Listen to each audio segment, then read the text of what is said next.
नमस्कार दोस्तों, भजन भक्ति चैनल में आपका स्वागत है। हिंदू पंचांग के अनुसार साल का 8वां महीना होता है कार्तिक का महीना। कार्तिक के महीने के शुक्ल पक्ष की पूर्णिमा कार्तिक पूर्णिमा कहलाती है, जिसे देव दिवाली और गुरु पूरब के नाम से भी जाना जाता है। और इस दिन मणिकर्णिका स्नान भी किया जाता है। सृष्टि के आरंभ से ही कार्तिक पूर्णिमा की तिथि बहुत ही खास रही है। पुराणों में इस दिन स्नान, दान, व्रत, तप की दृष्टि से मोक्ष प्रदान करने वाला बताया गया है। और इस तिथि का महत्व सिर्फ वैष्णव भक्तों के लिए ही नहीं, बल्कि शैव भक्तों और सिख धर्म के लिए भी बहुत ज़्यादा है। विष्णु भक्तों के लिए यह दिन इसलिए खास है क्योंकि भगवान श्री विष्णु का पहला अवतार इसी दिन हुआ था। प्रथम अवतार में श्री विष्णु मत्स्य यानी मछली के रूप में थे और भगवान विष्णु को यह अवतार वेदों की रक्षा, प्रलय के अंत तक सप्तर्षियों, अनाजों और राजा सत्यव्रत की रक्षा के लिए लेना पड़ा था। इसे सृष्टि का निर्माण कार्य फिर से आसान हुआ। शिव भक्तों के लिए यह दिन खास इसलिए है क्योंकि इस दिन भगवान भोलेनाथ ने त्रिपुरासुर नामक महाअसुर का संहार कर दिया, जिससे वह त्रिपुरारी के रूप में पूजित हुए, जिससे देवतागण बहुत प्रसन्न हुए और भगवान विष्णु ने शिव जी को त्रिपुरारी नाम दिया, जो कि शिव जी के अनेक नामों में से एक है।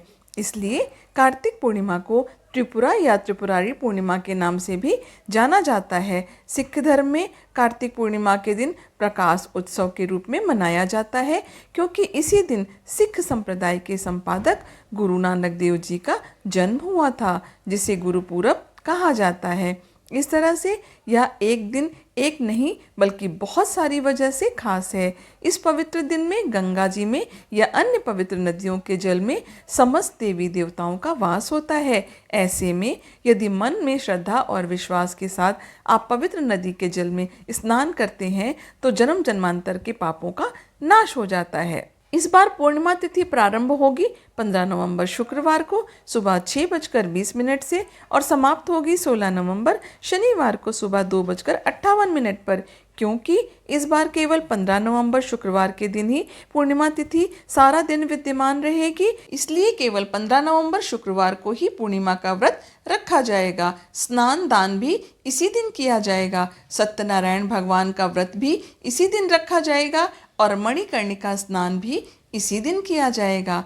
अब जानते हैं इस दिन रहने वाले मुहूर्त के बारे में। 15 नवंबर को सूर्योदय होगा 6:44 पर, सूर्यास्त शाम 5:38 पर, ब्रह्म मुहूर्त सुबह 5:08 से 5:56 तक रहेगा, जब आप सुबह का स्नान कर सकते हैं। अभिजीत मुहूर्त सुबह 11:49 से दोपहर 12:33 तक रहेगा। अमृतकाल शाम 5:38 से 7:04 तक रहेगा। इसमें आप शाम की पूजा कर सकते हैं। राहु काल सुबह 10:30 से दोपहर 12 बजे तक रहेगा। कार्तिक पूर्णिमा के साथ साथ ही कार्तिक मास की भी समाप्ति हो जाती है। ऐसे में जिन्होंने भी पूरे कार्तिक मास का व्रत का पालन किया है, उसके नियमों का पालन किया है, उन्हें इस दिन उद्यापन करना चाहिए।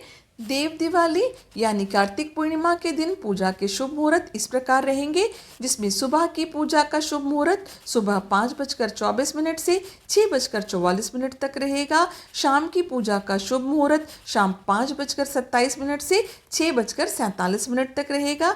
विजय मुहूर्त दोपहर 1:53 से 2:36 तक रहेगा। अभिजीत मुहूर्त और विजय मुहूर्त में आप सत्यनारायण भगवान की कथा का पाठ कर सकते हैं।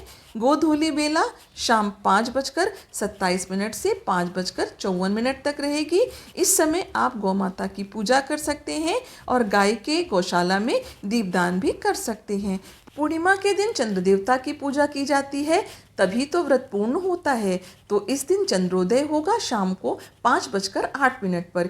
इस समय के बाद से आप चंद्र देवता को कभी भी अर्घ्य देकर अपने व्रत का पारण कर सकते हैं।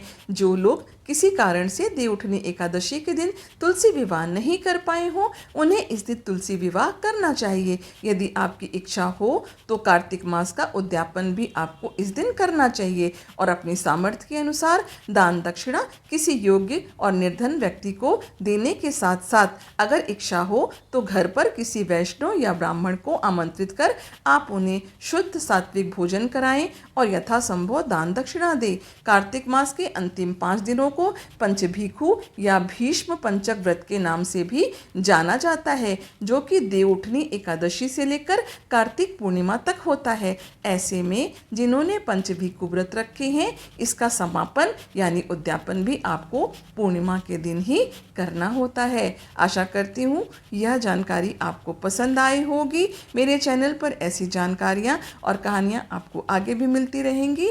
कृपया करके मेरे चैनल को सब्सक्राइब करिए, मेरे वीडियोस को लाइक करिए, इसे अपनी फैमिली और फ्रेंड के साथ शेयर भी करिए। भगवान विष्णु की कृपा आपके परिवार के ऊपर हमेशा बनी रहे।